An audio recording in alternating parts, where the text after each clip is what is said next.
Hello everyone, welcome to Affairs Today, newspaper analysis brought to you by PM IAS Academy. Straight away we'll start with the headlines. First news for today's discussion is Pragati initiative. So government implement பண்ணக்கூடிய projectsல implementation gaps எங்கெங்கெல்லாம் இருக்கோ அந்த gaps address பண்றதா இந்த initiative. Second one is malarial disease control, அதோட spread control பண்றாங்க. எப்படி பண்றாங்க அப்படின்னா genetical modifications மூலமா அந்த controlling நடக்குது. So malaria என்ன, parasitesல என்னென்ன types இருக்கு எல்லாமே வந்து we can discuss in depth. Third news for discussion is foreign direct investments in India. So அது வந்து கிட்டத்தட்ட $1 trillion cross பண்ணியிருக்கு. எந்தெந்த countriesலாம் வந்து major investors எங்கிருந்து வருது, என்னென்ன sectorsல அவங்க வந்து foreign direct investments allow பண்றாங்க அப்படிங்கிறதும் we can discuss this. Last news is Railways Amendment Bill 2024. அந்த பில்லோட முக்கியமாக இருக்கக்கூடிய provisions and positives we can discuss in this news analysis. First one அப்படின்னு பார்த்தீங்கன்னா the Pragati initiative. பிரகதி அப்படின்னா என்னன்னா proactive governance and timely implementation. So இப்போ இந்த வார்த்தையிலேயே சொல்லிட்டாங்க, எந்த ப்ராஜெக்டாக இருந்தாலும் that is they are going to implement in or else they are going to complete the project within the that is scheduled time limit.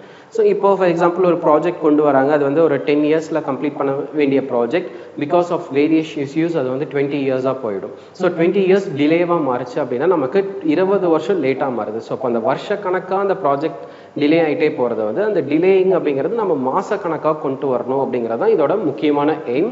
So இப்போ அப்படி பார்க்கும்போது இது வந்து என்னென்னு பார்த்தீங்கன்னா it is a multi purpose and multi modal platform. So multi purpose and multi மாடல்னா state government ப்ராஜெக்டாக இருக்கட்டும், சென்ட்ரல் கவர்மெண்ட் ப்ராஜெக்டாக இருக்கட்டும், இல்லை யார் வேணாலும் இருக்கட்டும், கவர்மெண்ட் அஃபீஷியல்ஸையும் தாண்டி காமன் மேனுக்கு ஏதாச்சும் பிரச்சனை இருந்துச்சுன்னா காமன் மேன்ஸோட கிரீவன்சஸையும் இந்த போர்ட்டலில் அவங்களுக்கு இருக்கக்கூடிய சந்தேகங்களையும் தீர்த்துக்க முடியும்.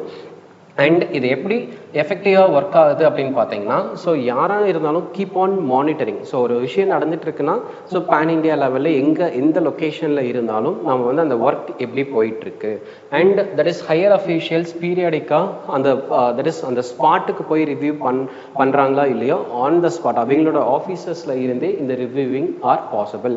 ஸோ அப்படி பார்க்கும்போது சென்ட்ரல் கவர்மெண்ட் ப்ராஜெக்டாக இருந்தாலும் சரி, ஸ்டேட் கவர்மெண்ட்டோட ப்ராஜெக்டாக இருந்தாலும் சரி, இந்த பிரகதி பிளாட்ஃபார்ம் கீழே தட் இஸ் இந்த பிரகதி பிளாட்ஃபார்ம் கீழே கொண்டு வந்துடுறாங்க.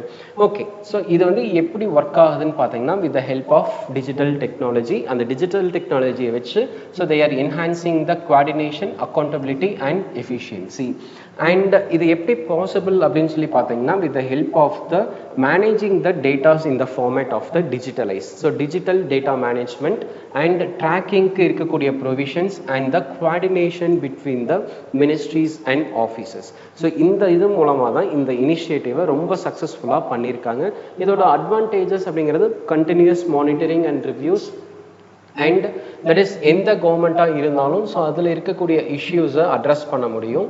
அண்ட் முக்கியமாக என்னென்னா இது எப்படி ஒர்க் அவுட் ஆகுதுன்னா ஸோ அக்கௌண்டபிலிட்டி. ஸோ இப்போ ஒரு 1 lakh crore rupees ஒரு ப்ராஜெக்ட் அலோகேட் பண்ணுறாங்கன்னா அந்த 1 lakh crore இந்த ப்ராஜெக்ட்டுக்கு தான் போயிருக்கா. ஸோ ஒரு accountability and enhances the transparency. And அந்த டெசிஷன் மேக்கிங்கில் இருக்கக்கூடிய இஷ்யூஸை அட்ரஸ் பண்ணுறதுக்கு இந்த பிளாட்ஃபார்ம் ரொம்ப ஈஸியாக இருக்குது. அண்ட் இது எல்லாமே வந்து பார்த்தீங்கன்னா எதுக்கு கீழே வருதுன்னா டைரெக்டாக prime ministers office. So prime minister எங்கே இருந்தாலும் ஸோ அவருக்கு கீழே பேன் இண்டியா லெவலில் எந்த ப்ராஜெக்ட் இருந்தாலும் ஸோ இந்த போர்ட்டலில் இருக்கும். ஸோ பிரைம் மினிஸ்டர் டைரெக்டாக அதில் இன்வால்வ் ஆகி ஸோ அந்த he can speed up the process. And that is இந்த ப்ராஜெக்ட்ஸில் ஏதாச்சும் பாட்டில் நெக்னஸ், ஏதாச்சும் ஒரு இடத்துல ப்ராப்ளம்ஸ், ஸ்மால் ப்ராப்ளம்ஸ் இருந்தாலும் இது மூலமாக நம்ம ஈஸியாக தீர்வு காண முடியும். அண்ட் தட் இஸ் அதை வந்து இந்த ப்ராஜெக்டை டைமுக்கு கம்ப்ளீட் பண்ண முடியும். ஸோ அப்படி இருக்கும்போது அதுக்கான எக்ஸாம்பிள்ஸ் இந்த இதோட கேஸ் ஸ்டடி அப்படின்னு சொல்லி நம்ம பார்த்தோம் அப்படின்னா ஆக்சலரேட்டட் ப்ரோக்ராம் இம்ப்ளிமெண்டேஷன். ஸோ கிட்டத்தட்ட 340+ ப்ராஜெக்ட்ஸை சக்ஸஸ்ஃபுல்லாக இது பண்ணியிருக்காங்க. அதோட ஒர்த் அப்படின்னு பார்த்தீங்கன்னா 17.5 lakh crores. Okay, so enhanced governance. So டிஜிட்டலாக நமக்கு எல்லாமே இருக்கிறதுனால ஸோ எங்கே இருந்தாலும் real time data information and video conferencing மூலமாக ஆஃபீஸர்ஸை கான்டாக்ட் பண்ணுறது and Jio spatial mapping. So இந்த லொக்கேஷனை நம்ம ஃபோன்லேயே எப்படி இருக்குது, ப்ராக்டிக்கலாக என்ன பண்ண முடியும், ஸோ இருந்த இடத்துலையே எல்லாமே பண்ணும்போது ஸோ அந்த ஃபார் எக்ஸாம்பிள் செக்ரட்டரியேட்டில் important ministers, prime minister, chief ministers இருக்காங்க, அந்த ஸ்பாட்டுக்கு போக முடியலனாலும் அந்த செக்ரட்டரியேட்டே அந்த ஸ்பாட் மாதிரி மாத்திரக்கான கெப்பாசிட்டி இதில் இருக்குது. ஸோ அதை தான் வந்து என்ன சொல்கிறாங்கன்னா leadership from the top. So top most ministers and இவங்களாம் வந்து பீரியாடிக்கலாக regular reviews. So regular reviews பண்ணும்போது என்னாகுன்னா அவங்களோட எஃபிஷியன்சி இன்க்ரீஸ் ஆகுது. ஃபார் எக்ஸாம்பிள் உண்மையாக நடந்த எக்ஸாம்பிள் என்னென்னா Pakri Barwadih coal mine in Jharkhand. So கிட்டத்தட்ட பார்த்தீங்கன்னா 2006 முடிக்க வேண்டிய ஒரு ப்ராஜெக்ட் 2016 வரைக்கும் டிலே ஆகிட்டே இருந்துச்சு. அண்ட் அதுக்கப்புறம் என்ன ஆயிடுச்சுன்னா பிரைம் மினிஸ்டர் மோடி அந்த ப்ராஜெக்டில் டைரெக்டாக இன்வால்வ் ஆனதுக்கப்புறம் ஒரு 3 இயர்ஸில் அந்த ப்ராஜெக்ட் 2006 முடிய வேண்டியது ஸோ முடியாமல் இருந்தது. 2016 after the intervention of prime minister it have been completed in 2019. So அப்போ அதே மாதிரி பார்க்கும்போது இந்த ஸ்டேட்டில் பார்த்தீங்க அப்படின்னா so Ennore Tiruvallur Bengaluru gas pipeline அதுவும் டிலே ஆகிட்டே இருந்துச்சு. ஸோ அந்த டிலேஸையும் இது மூலமாக so that is concerned officials meet பண்ணி அந்த டிலேவை சீக்கிரமாக ரெக்டிஃபை பண்ணியிருக்காங்க. ஸோ இதனால நமக்கு என்னென்னலாம் பெனிஃபிட்ஸ் அப்படின்னு சொல்லி பார்த்தீங்கன்னா ஸோ இப்போ இந்தியாவோட ஜிடிபியில் 2.5லேருந்து 3 rupees வரைக்கும் நம்மளால ஜிடிபியை இன்க்ரீஸ் பண்ண முடியும். And that is essential infrastructural services. அப்படின்னா எசென்ஷியல்னா என்னென்னா road projects, railway project, water, இல்லைன்னா இது எல்லாமே இந்த connectivity projects and water and electricity அப்படிங்கிறது நமக்கு ஸோ அன்றாட தேவைகளை பூர்த்தி செய்யக்கூடியது. ஸோ அது எல்லாமே வந்து இது பண்ணும்போது இம்ப்ரூவ் ஆச்சு, கரெக்டான டைமுக்கு முடிஞ்சிச்சுன்னா that is the quality of life, the பீப்புளோட standards can be improved. And sustainable development. So sustainable development அப்படின்னா இப்போ நமக்கு இருக்கக்கூடிய பிரச்சனைனா என்விரான்மெண்டல் கிளியரன்சஸ். ஸோ அந்த இதையும் நமக்கு ரொம்ப ஈஸியாக அந்த கிளியரன்ஸ்னால டிலே ஆகிறது எல்லாமே we can address it.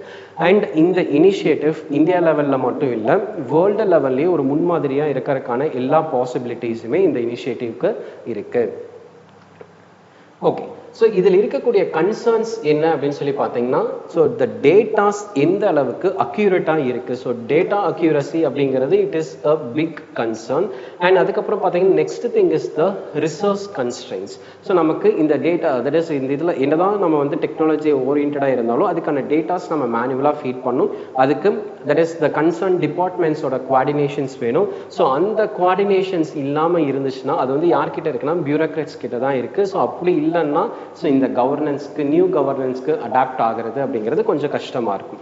Next monitoring and evaluation அப்படிங்கிறது ஸோ அதுதான் வந்து it plays a major success rate in this Pragati initiative. So next thing is preventing malaria using the genetically modified malarial parasites. So இதை எப்படி prevent பண்ணுறாங்க அப்படிங்கிறத பார்க்குறதுக்கு முன்னாடி first மலேரியானா என்ன அப்படின்னா it is a life threatening diseases. It is caused by the mosquitoes. And எந்த இடத்துல இருக்குன்னா நமக்கு tropical countries. So for example let us consider this as an earth. So 0 degree equator and this is 5 degree north and 5 degree south. That is இதுதான் வந்து tropical and subtropical. So maximum பார்த்தீங்கன்னா இந்த tropical கண்ட்ரீஸில் தான் இருக்குது. And mosquito மூலமாக எப்படி spread ஆகுதுன்னு பார்த்தீங்கன்னா with the help of this plasmodium protozoa. That is இந்த புரோட்டோசோவன்ஸ் மூலமாக தான் இந்த that is vector borne disease malarial parasites spread ஆகுது. ஸோ டைப்ஸ் அப்படின்னு பார்த்தீங்கன்னா டோட்டலாக 5 types இருக்குது. அதில் that is P. falciparum and P. vivax. So இதுதான் வந்து the most deadliest malarial parasite. and அதுக்கப்புறம் வந்து பார்த்தீங்கன்னா P. malaria, P. ovale and novelty. So இதுதான் வந்து other types. So totally 5 types. 1, 2, 3, 4 and 5 types.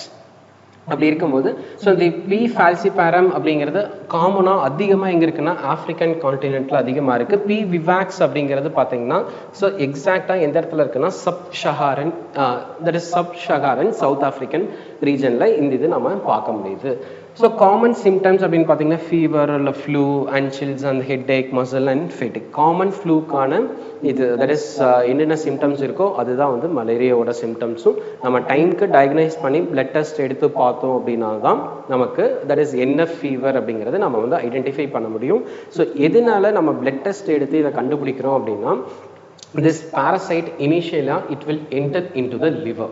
So லிவரில் இருந்து தான் it is directly spreading into the, it is penetrating into the red blood cells.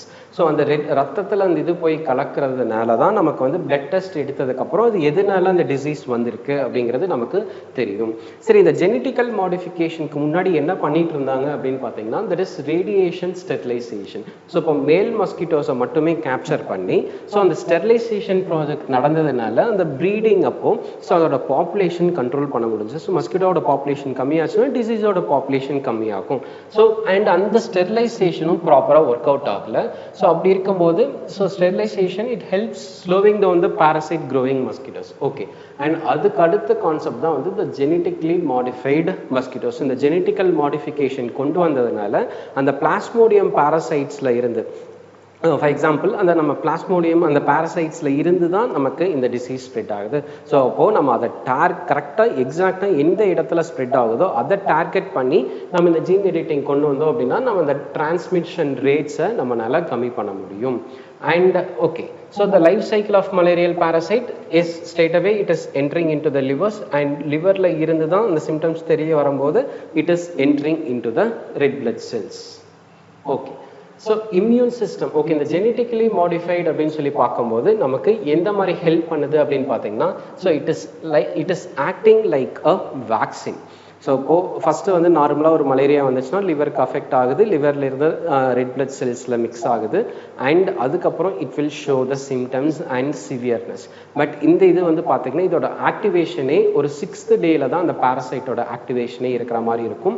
So ஒரு ஆர்டிஃபிஷியலாக ஒரு இம்யூன் சிஸ்டம், இப்போ இன்றைக்கி வந்து இந்த டைமுக்கு ஒரு மஸ்கிட்டோ பைட்டிங் அப்படின்னா அதோட இம்பேக்ட் அந்த மஸ்கிட்டோ பைட் ஆனதையும் ஒரு ஆர்டிஃபிஷியல் வேக்சினேஷன் மாதிரி ப்ரோக்ராம் பண்ணியிருக்காங்க. ஸோ அந்த வேக்சினேஷன் டெவலப், தட் இஸ் அந்த இம்யூனிட்டி டெவலப் ஆனதையும் பாரசைட் ஓப்பன் ஆகும், தென் ஓப்பன் ஆனதையும் அந்த இம்யூன் சிஸ்டம் வச்சு அந்த பாரசைட்டை கொல்ற மாதிரி, அதுதான் இந்த கான்செப்ட். ஸோ அப்படி இருக்கும்போது it is providing the vaccine like effect and அந்த பிளாஸ்மோடியமை டார்கெட் பண்ணி. ஸோ இப்போ இதுக்கு முன்னாடி பார்த்தீங்கன்னா மேல் மஸ்கிட்டோஸை மட்டும் டார்கெட் பண்ணி ஸ்டெரிலைசேஷன் அந்த மாதிரி இதெல்லாம் நடந்துட்டு இருந்துச்சுல, அதுக்கு பதிலாக அந்த பிளாஸ்மோடியமை டார்கெட் பண்ணி அதோட எஃபெக்ட்ஸை கம்மி பண்ணுறது.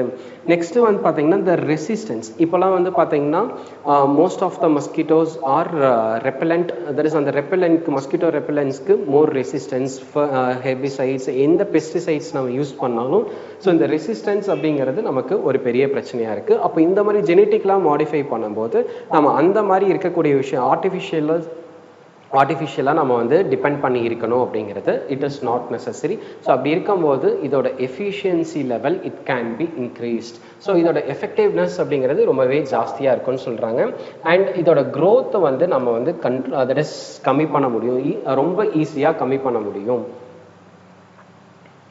Okay, so next news is foreign direct inflows into the India crosses the $1 trillion.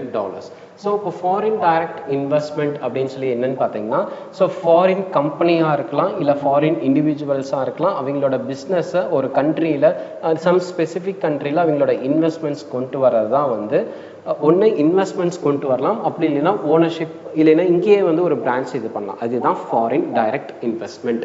So அப்படி இருக்கும்போது ஃபாரின் டைரக்ட் இன்வெஸ்ட்மெண்ட் இந்தியாவில் எதெல்லாம் ப்ரோஹிபிட் பண்ணி வச்சுருக்காங்கன்னா, lottery, gambling, betting, chit funds, நிதி கம்பெனிஸ், ரியல் எஸ்டேட்ஸ், அண்ட் அதுக்கப்புறம் வந்து பார்த்தீங்கன்னா cigarette making and that is drug industries or tobacco dealing industries, இதில் எல்லாமே foreign direct investment is completely banned. FDI அப்படிங்கிறது ஒரு இன்ஸ்டிடியூஷன் ஒரு கண்ட்ரியில் ஒன்று இன்வெஸ்ட் பண்ணலாம், இருக்கக்கூடிய பிஸ்னஸில் இன்வெஸ்ட் பண்ணலாம், இல்லை அவங்களே ஒரு பிஸ்னஸை ஸ்டார்ட் பண்ணலாம். பட் இந்த மாதிரி so that is for example so tobacco industries இல்லை இந்த மாதிரி மக்களுக்கு விரோதமாக செயல்படக்கூடிய இதை எல்லாமே வந்து டைரக்ட் இன்வெஸ்ட்மெண்ட்ஸ்க்கு கீழே வராது. ஓகே, ஸோ இப்போ என்னென்ன வழியில் நம்ம வந்து இப்போ for example I am here, so I want to invest in so and so, that is நான் வந்து ஒரு ஃபாரினர் இந்தியாவில் இன்வெஸ்ட் பண்ணணும்னா what are the options I am having அப்படின்னு பார்த்தீங்கன்னா, first one is automatic route, next one is government approved route. So automatic route அப்படிங்கிறது நான் first வந்து இன்வெஸ்ட் பண்ணிடுவேன், இன்வெஸ்ட் பண்ணதையும் I want to approach the RBI, Reserve Bank of India, and I want to tell that is நான் வந்து இந்த மாதிரி இடத்துல நான் இன்வெஸ்ட் பண்ணியிருக்கேன் அப்படின்னு சொல்லி we want to get the consent or we need to pass the information.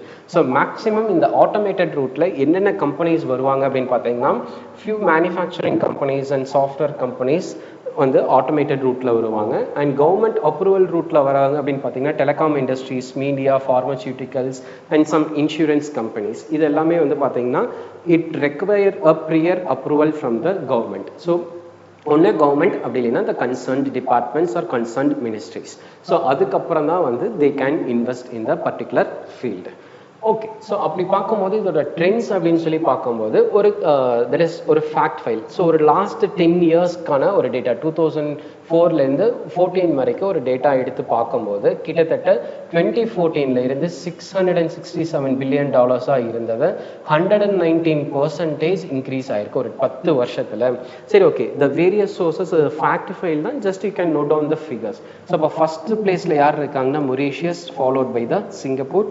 Third one the USA, next one வந்து Netherlands, Japan is 6%, UK that is okay, so UK is 5%, and United Arab Emirates is in the 7th position. அதுக்கப்புறம் Cayman Islands, Germany, Cyprus accounts for the 2%. இப்போ நமக்கு first top 3 தெரிஞ்சுக்கலாம். first one Mauritius, next one Singapore, அடுத்து தான் வந்து USA. So இது in case match the ஃபாலோயிங்கில் MCQs அந்த மாதிரி ஏதாச்சும் கேட்டாங்க அப்படின்னா ஸோ நமக்கு எக்ஸாம்பிள்ஸ் இல்லைன்னா நம்ம கரெக்டாக எழுதுறதுக்கு இந்த இது தேவைப்படும். அண்ட் மேக்ஸிமம் எந்த ஏரியாஸை இவங்க ஃபோக்கஸ் பண்ணியிருக்காங்கன்னா first preference is the services sector, next one the software and hardware, telecommunication, trading, construction, automobiles and pharmaceuticals, etc. etc. And please don't get confused with the there is foreign direct investments and அதுக்கப்புறம் வந்து பார்த்தீங்கன்னா that is you should not confuse it with the remittances. So remittances-க்கும் இதே மாதிரி நம்ம ஒரு graph நம்ம போடணும். and you should not get confused with FDI and the remittances. Okay, so அப்படி இருக்கும்போது எதுக்காக எஃப்டிஐயை ஒரு கண்ட்ரி டிபெண்ட் பண்ணி இருக்கணும் அப்படின்னா first thing is infrastructural development. So எல்லா கண்ட்ரீஸும் கவர்மெண்ட்க்கு ஸோ போதுமான அமௌண்ட் இருக்காது. ஸோ இந்த மாதிரி இன்வெஸ்ட்மெண்ட்ஸ் வரும்போது நம்மளோட இன்ஃப்ராஸ்ட்ரக்சர் டெவலப் பண்ண முடியும். And balance of payment, that is நம்மளோட deficit that is it will be easy for the deficit financing. Next is நம்மளோட கரன்சி ஸ்டேபிளாக இருக்கும். இப்போ for example $1 is equal to 85 rupees, but ஒரு long back ago $1 is equal to 1 rupee அப்படின்ற இருந்தது. But நம்மளோட கரன்சியோட value it have been depreciated over the year. So அந்த கரன்சியை ஸ்டெபிலிட்டியாக மெயின்டைன் பண்ணுறதுக்கு அந்த healthy inflows are mandatory.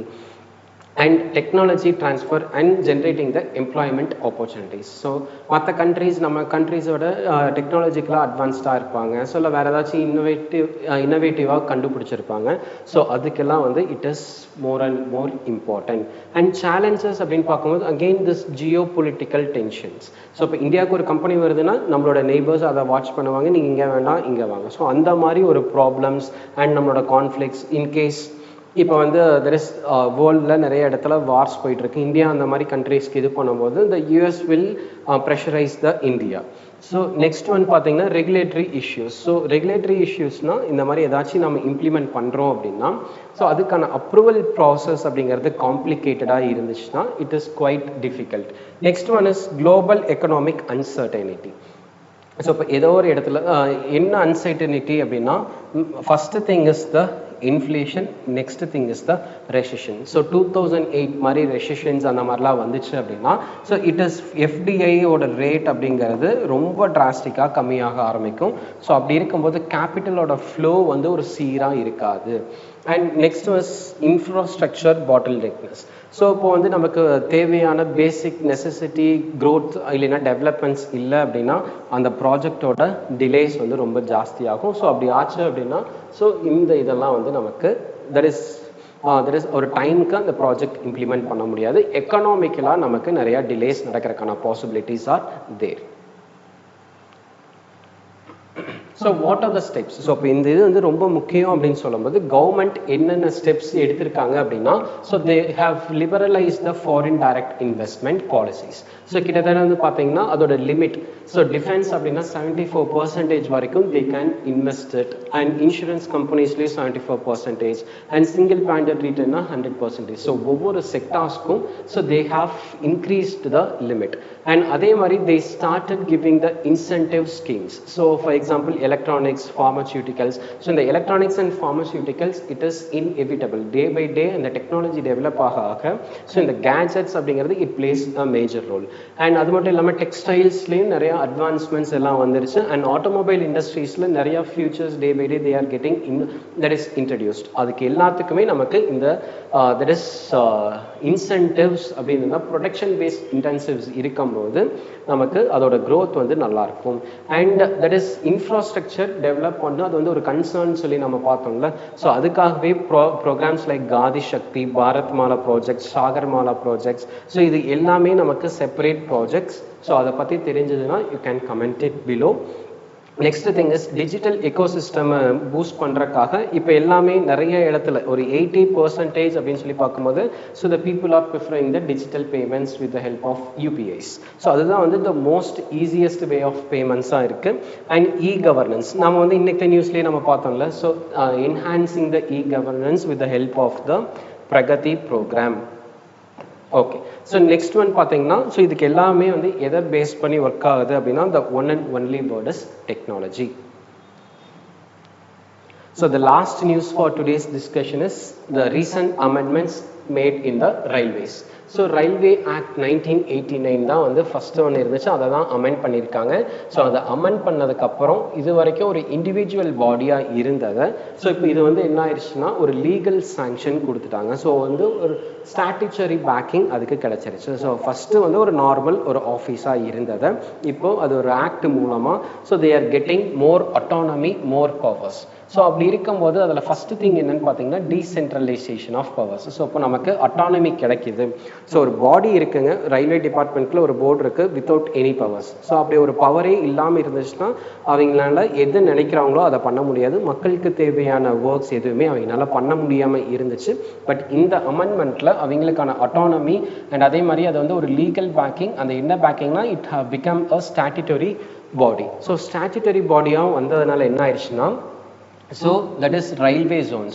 So each and every railway zones can manage the budgets and infrastructure க்கு தேவையான that is immediate decisions எல்லாமே அவங்களால எடுக்க முடியும். அண்ட் எந்தெந்த that is railwaysல வேரியஸ் டிபார்ட்மெண்ட்ஸ் இருக்கு. ஸோ அந்த வேரியஸ் டிபார்ட்மெண்ட்ஸில் என்னென்ன டிபார்ட்மெண்ட்ஸ்க்கு அவங்களுக்கு ரெக்ரூட்மெண்ட் தேவையோ so they can take. So ஏன் இது பாசிபிள் அப்படின்னா because of this freedom. Autonomy means freedom. And அதே மாதிரி பட்ஜெட்ஸ் அதுக்கான அமௌண்ட் இவங்ககிட்டே இருக்குது அப்படின்றதுனால இது எல்லாமே பார்க்க முடியுது. அண்ட் அதுக்கப்புறம் வந்து பார்த்தீங்கன்னா so that is regulating the tariff. That is the tariffs in the sense the ஃப்ரீக்வெண்ட்டாக அந்த டேரிஃப்ஸை ரிவைஸ் பண்ணுறது. And safety. ஸோ இந்தியாவில் ரயில் சேஃப்டி அப்படிங்கிறது இருக்கிறதுலே ஒரு கவலைக்கிடமான ஒரு விஷயம். எவ்வளோ தான் டெக்னாலஜிஸ் டெவலப் ஆனாலும் rail accidents because of signal issues இன்னும் நடந்துட்டு தான் இருக்குது. அண்ட் முக்கியமாக ஸோ அதெல்லாம் ஓவர் கம் பண்ணுறதுக்கு தான் இந்த ப்ரைவேட் செக்டார் பார்ட்டிசிபேஷன்ஸை இப்போ கொஞ்சம் இன்க்ரீஸ் பண்ணியிருக்காங்க. நெக்ஸ்ட் திங் இஸ் இதுக்கான லீகல் ஃப்ரேம் ஒர்க் என்னென்னா ஸோ ஆல்ரெடி இருந்த 1905 இன்ட்ரடியூஸ் பண்ண Indian railway board act and அதுக்கப்புறம் ரயில்வே ஆக்ட் 1989 ஸோ எல்லாத்தையும் மர்ஜ் பண்ணுறாங்க. அதுதான் இந்த ஆக்ட்ஸோட மேஜர் ப்ரொவிஷன்ஸ். ஸோ அப்படி பார்க்கும்போது இதோட ரிஃபார்ம்ஸ் என்ன அப்படின்னா so that is the independent and regulation. So இது வந்து they will be acting on an independent manner and railway zones oda autonomy, financial making powers and decision making powers increase ஆகுது. அவங்களுக்கு தேவையான அப்பாயின்மெண்ட்ஸ் அண்ட் மேன் பவரை இவங்களே increase பண்ணிக்கிறாங்க. And எந்தெந்த இடத்துல தேவையோ தேவைப்படுற இடத்துல சூப்பர் ஃபாஸ்ட் ட்ரெயின்ஸை சஜஸ்ட் பண்ணுறதுக்கான ப்ரொவிஷன்ஸ் இந்த இடத்துலேயே கொடுத்துருக்காங்க. ஸோ அப்படி பார்க்கும்போது இதோட பெனிஃபிட்ஸ் என்ன அப்படின்னா நம்மளோட கவர்னன்ஸ் இம்ப்ரூவ் ஆகும் அண்ட் அதே மாதிரி எஃபிஷியன்சி. ஸோ ரயில் நெட்வொர்க் அப்படிங்கிறது லார்ஜஸ்ட் நெட்வொர்க் எல்லாருக்குமே தெரியும். ஸோ அதோட எஃபிஷியன்சியை இன்னுமே இன்க்ரீஸ் பண்ண முடியும். அண்ட் அது மாதிரி இன்வெஸ்ட்மெண்ட்டை இன்க்ரீஸ் பண்ணுறது that is private investments in railway sector. And அதே மாதிரி ஸோ இது எல்லாமே இன்க்ரீஸ் ஆச்சுன்னா ஒரு பர்டிகுலர் ரீஜன் வந்து நல்லாவே டெவலப் ஆகும். ஸோ பேன் இண்டியா லெவல் அப்படின்றத விட ஸோ இப்போ for example this is India and இந்தியாவில் இருக்கக்கூடிய மேஜர் சிட்டிஸ் எல்லாமே கனெக்ட் பண்ணுறோம். இந்த மாதிரி ஒரு இது கிரியேட் பண்ணுறோம் அப்படின்னா so that region will also get developed. So thank you for staying with us.